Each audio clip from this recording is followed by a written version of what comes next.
I'm here with writer-director Danny Madden and producer Jim Cummings, whose new film Beast Beast is now available on demand. Welcome, guys. How are you doing? Great, Well, thank you. thank you for having us. Yeah, I'm very excited to talk about this movie. I want to talk about the film's origin, which feels a bit unconventional. Can you tell me how you got to a multi-person narrative centered around social media and gun violence from a short film about bullying? Well, I mean, the short film was about a girl in high school who was dealing. It was less like bullying exactly. It's trauma. She was assaulted on the street, and I think Yes. she's using theater, her sort of scene study in theater class to process and sort of she's using it cathartically to work through the trauma in her life. So, it's just sort of expanding on that. It's like, what are other ways that the world is showing its teeth to teenagers in America right now? And so, yeah, other themes start to find their way in, and then other storylines, which were sort of broken bits from other feature ideas I had, sort of started to make it in, so then it became this triple lead character narrative.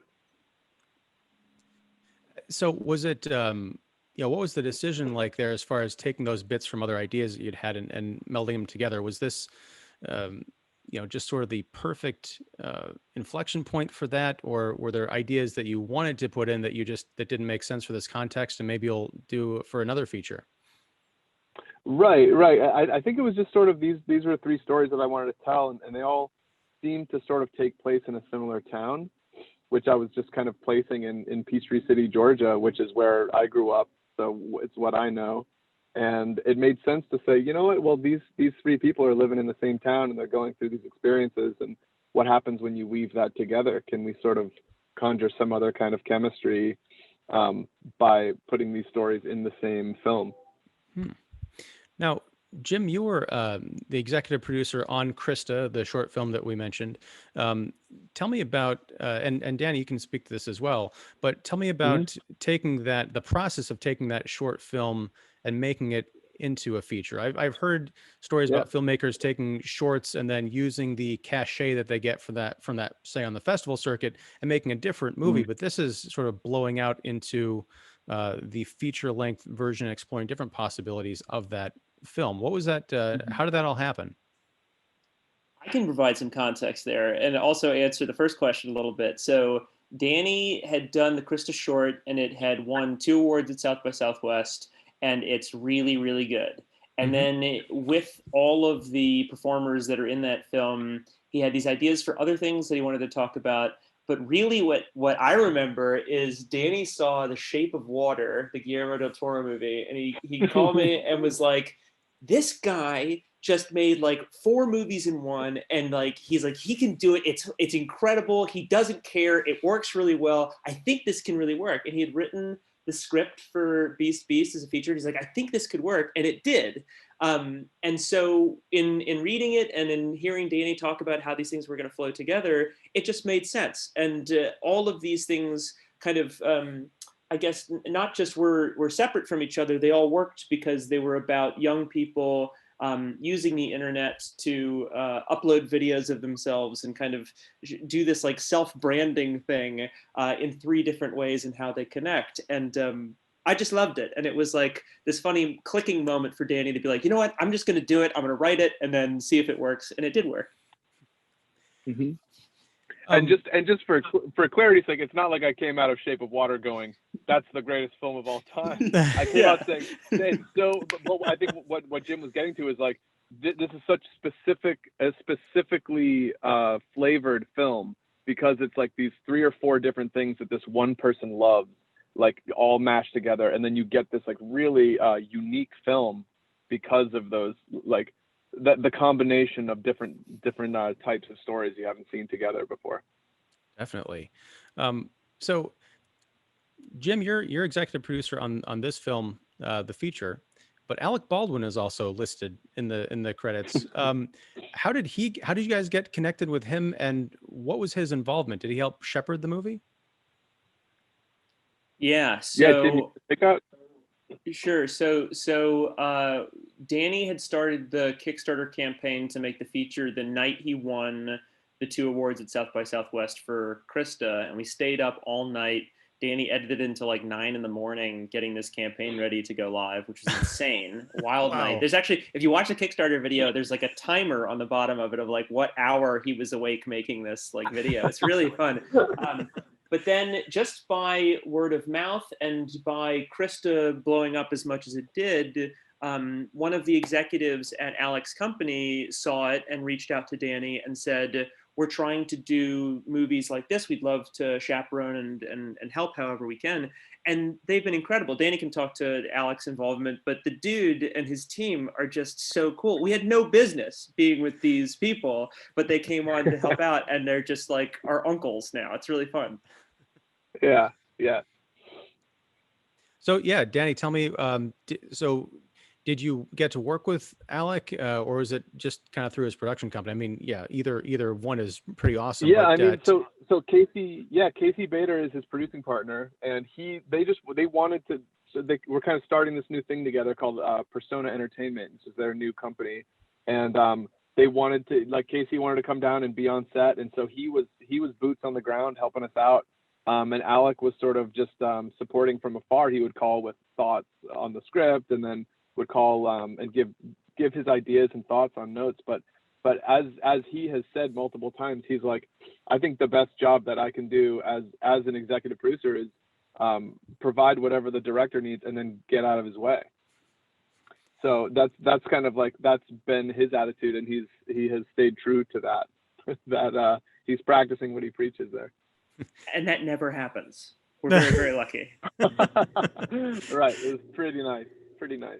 Can you tell me about some of those phone calls or those notes? Like, what was his input, like story related or more technical, kind of involving his career in front of him behind the camera? Yeah, well, it was great.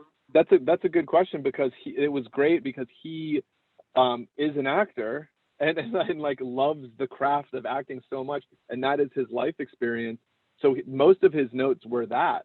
It was character stuff. It was, hey, what if this person tried this? Or one note that I really liked is he said, all these acting classes, everything I've done over the years, people have that person they want to be. This guy wants to be Brando. This woman wants to be Meryl. And he says, who is that for Krista?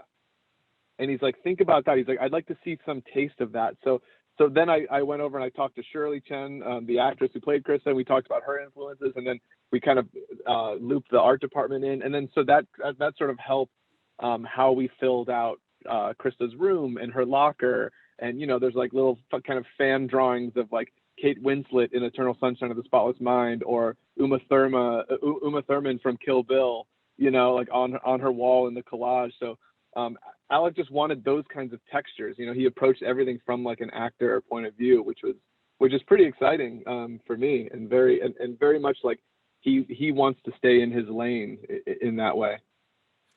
I want to ask you about that since you brought it up. There is a scene in Krista's bedroom where I think it's on that collage, there looks to be a black and white autographed photo of an actress, or it looked like a Hollywood still.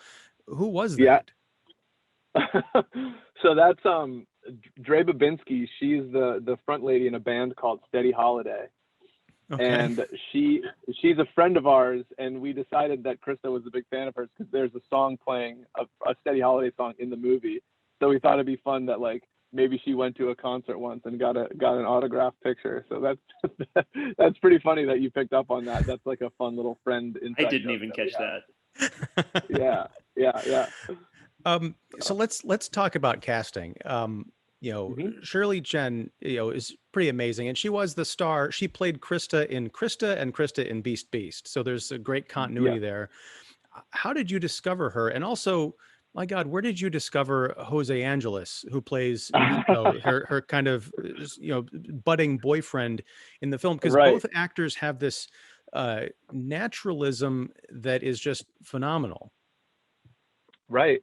No, and they're both fun stories. They're both good people. I consider them like close friends now, So Shirley, our producer Cara Durrett on the short film Krista, had worked with this high school before, so we could get the location for free to go film the theater scene moments.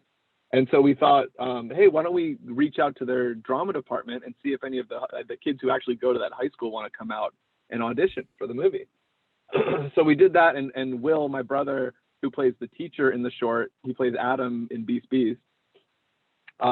He just kind of coached a bunch of kids through these like improv exercises and group theater things, and we just watched, and then we did some improvisation stuff with Shirley, and she just like absolutely like blew us away.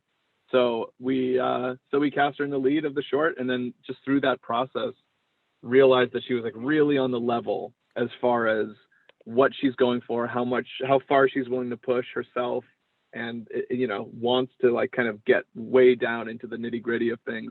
And so we were like, yeah, this makes sense. We're going to keep working with Shirley. And there we go. So then I had full confidence when I wrote that part for her in the feature. And Jose Angeles is a Bay Area kid. He's born and raised South San Francisco. And Jim and I and Ben Wiesner, producer, lived in the Bay Area for a while.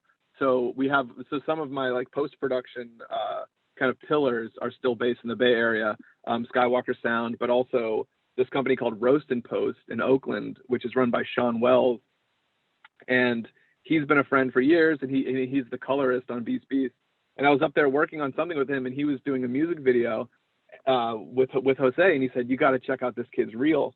So we went on, if you just like YouTube Jose Angeles, trick reel or whatever, you'll see all these like incredible parkour, skateboarding, sign spinning, fun, just like clowning, kind of juggling, like really just amazing kind of like visual athlete. And I just was like, I have to meet this kid. So he came down, like serendipitously, he has a brother in Los Angeles. He came down for a weekend and we skateboarded around, we watched Kung Fu movies. And then we went and bothered Jim. And Jim, at this point, this is December 2017. So you're in post on Thunder Road, the feature. And we went and bothered you and took you out with a camera. And so Jim and Jose improvised some scenes together in this park, just, like an old fashioned screen test, right? Like we like Jose. We want to see if he has any kind of acting chops. So we put them on screen together, and we had a lot of fun. We did some like silly scenes and then some more serious ones and some physical stuff. And then again, that instilled the confidence in me to write a part for him when it came time to write Beast Beast a few months later. So was Jose, I mean, he was a skateboarder and a physical, performer, but did he have any designs on an acting? Sort of. I think he was starting to blossom into that. His mother was an actress back in the Philippines, and his dad worked in films and stuff back there too. So I think he always had that. It always felt like part of his like destiny, that he wanted to like see what acting was about. And he had done some things in more of like a stunt show capacity, like a Halloween stunt show at Universal Studios or something. He would do backflips and juggle things that are on fire. And but as far as like naturalistic performance, he hadn't really done anything like that before. And were because we do see a bit of that stunt work, because he gets a bit of a reputation among some friends at school for doing these outrageous stunts. Was that all pulled from Jose's YouTube reel, or did you shoot original stuff for the film? Because I got to know about that escalator trick. Oh, well, the escalator trick was from Jose's life for sure. Okay. Yeah. Some of those were from Jose's life, but then a lot of it we made either when he came down to Los Angeles or when we were out in Georgia. We wanted that kind of authenticity. So I think cutting it in between existing footage helped just to kick off the beginning of the film with a montage that shows that, hey, these are real people. Cool. Something you said sparked a sub question. So I'll get back to casting, because I have one more question on casting in a second. But Jim, I want to know, in a production like this, it's an independent film, so producers, I imagine, can wear many different hats. What all did you do? How did you support Danny and the production throughout the film? And do we have enough time to talk about all the things that you did? Yeah, sure. And many different costumes as well, not just hats, but full costumes, right? That's true. That's true. Yeah, they were going to have a different actor play the police officer who arrests Jose. And then about a week out, they were like, can you bring your cop uniform? Because we might need you to do this thing. So, I mean, to be honest, like I came down and helped out for about a week and a half of the production, and it was simple stuff. Like I felt very helpful in, like, I was in charge of rounding up extras to be in the party scene. We had so few, and I was like, all right, I'm just gonna like tweet about it and see if anybody wants to come out and stay up all night and be in this party scene and stuff. It was simple things like that. But then when you're on a set like this, it's always, you know, break down the C stands. We got to get out of this location as quick as possible. It's like it's 1,000 different things that happen. And then sometimes moral support for Danny. I've been to a couple of the test screenings of the movie before it reached its final cut, and just giving notes on small things of and fielding questions of like any independent filmmaker of, am I crazy? Is this actually working? And Danny and I have had that relationship for 15 years now of tag teaming and calling each other with those same questions. So I don't know. I mean, really, with productions like this, it's however we can help. And you'd be surprised how many hats every member of the cast and crew wears on a film. Right. Cool. Right. Now, my last question on casting is Will, who I assume, due to the surname, is your brother, Danny. Is I don't know how old any of you guys are. Is he your younger brother, older brother? What's the deal there? Right. He's younger by 4 years. Okay. Which I think like de facto makes him the actor. When we're growing up and I'm starting to make movies, it's like, hey, we need someone to, like, you know, ride his bike into the river here. Hey, Will, you want to be in a movie? You know, so he kind of fell into that in like a, you know, in a Stockholm syndrome kind of way. He was like, all right, I'll be an actor. And so then he just like really thrived in it. He has such a natural talent and was always like really comfortable in front of a camera. And by the time high school came around, he was like kind of starring in the high school plays and stuff like that. And so he's excellent, you know, and then he went and trained and did theater professionally in Boston for a few years before, you know, Jim and I and our other friends managed to sort of coax him out to the West Coast to be in movies again. Will, back to the authenticity thing of just having, like, Shirley is a teenage theater kid. Jose is, you know, this like amazing little ball of energy kind of performer. Will is very much not a gun guy.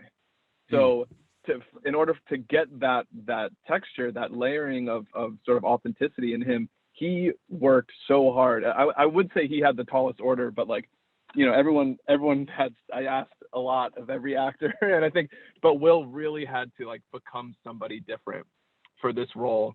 And so we all went back to Georgia about 5 weeks before we started shooting, and we were staying, you know, the brick house in the movie is our childhood home. That's Mom and Dad's house. That is the room where Will's character lives is my childhood bedroom. So we went back there, and Will just started going to the firing ranges and stuff and started making friends with people, picked up a couple folks to help like train him. And so he got just so fluent in firearms, how to kind of, he was doing these drills, he was hitting the targets, and he was just like, he got really great at it. And he knew that was like such an important basis for his character. But also all the conversations with these guys who kind of are these like firearm hobbyists, you know, becoming like buds with them. And Will was really able to kind of like step inside of their mindset and see the world from that angle. So he and Will is like one of the hardest working people, and Jim can attest to this. It's like when you cast Will, it's like hiring a co-writer, you know, like with everything he brings to it. It's insane. Yeah. So like just nerding out and seeing how Will works, he has pages and pages of notes in these like spiral notebooks of what the experience is like to be this actor. Of like, it's insane to look at these things. I asked Will to play a serial killer in my film, The Wolf of Snow Hollow, and the amount of research that he did was like more than mine, which is insulting at times. But like, it's insane when he gets cast in something. The dude is like, how do I become this thing that I'm being asked to become? It's unbelievable. Fully immersed, and I'm sure he's on some government lists with his like internet searches with all these characters. Well, that's something I wanted to get to. In a lot of ways, this movie reminded me of Joel Schumacher's Elephant from 2003, which was Gus Van Sant. Oh, it was Gus Van Sant. I'm sorry, I got I got them mixed up. I'd love to see that version though. I don't know if I would. It'd probably be a lot of like the most neon high school you've ever been to. No, sorry, Gus Van Sant. Yeah, so Elephant, 2003. Very good. I'm with my film guys. This is great. But you know, in that film, which was very much trying to capture this idea of a realistic high school that has a tragedy happen to it involving gun violence. The Right. the shooters were pretty much portrayed as, they play too many violent video games. They watch a lot of, they're gun obsessives. The thing about Beast is there is a lot of nuance in both the, the gun obsessed 24-year-old and also in the high school kids, and they both kind of intersect in a way that I don't want to spoil. Although I do want to know briefly how your parents reacted to what happens in that house. Did you build any kind of set for that, or did they just like, we'll pay for it, it's in the budget? But but before we get to that, just that authenticity, that nuance in the discussion of not painting particular people as only one thing. Was that in the original Right. script? Did any of that come out of Will getting into this sort of gun culture and interacting with gun enthusiasts? Yeah, no, that's a great question. We weren't interested in showing anyone as a villain. That's like where we started from. That's not what we were going for with this movie. Also, when you talk about elephant and sometimes the language that people use when they're talking about this movie, I think kind of bends it in a way that it doesn't quite go, because this is not a mass shooter. This is not a Right. school shooter. This is like this is an extremely different scenario than any of that stuff. This is not a Sure. guy who's like going out to like end his life and take as many people as he can with him. This is some people watch this movie and think he's in the right. Like a lot of people think he's in the right in this, and I think that is the thing that I wanted to examine with this, because you see these, on local news stations, you see these kinds of events happen with like terrifying frequency in the United States, and then you read like interviews with the neighbors where they say, well, they shouldn't have gone in there, that's their property, like that's, and the idea of like punishable by death for something like that is it just feels so Wild Westy to me, and obviously in the age of like internet comments and stuff, it's like overwhelmingly in support of the shooter almost always. And I just wanted to ask some questions about that. I wanted to examine that. I think that's a very interesting place to be as a like quote most advanced society on the planet. Sure. And talking about that internet culture, couple of things there. One, what kind of research did you and perhaps will have to do in terms of getting it? I can speak to this as a YouTuber. The frustration and the awkwardness of trying to record an introduction and doing multiple takes, kind of scanning your likes and your video counts, the sweat and the frustration. Did that come from research? Is that something you've had personal experience with? And is that any of that related to you as a filmmaker, as a team of artists who are trying to make art in a mass media landscape that's just crowded?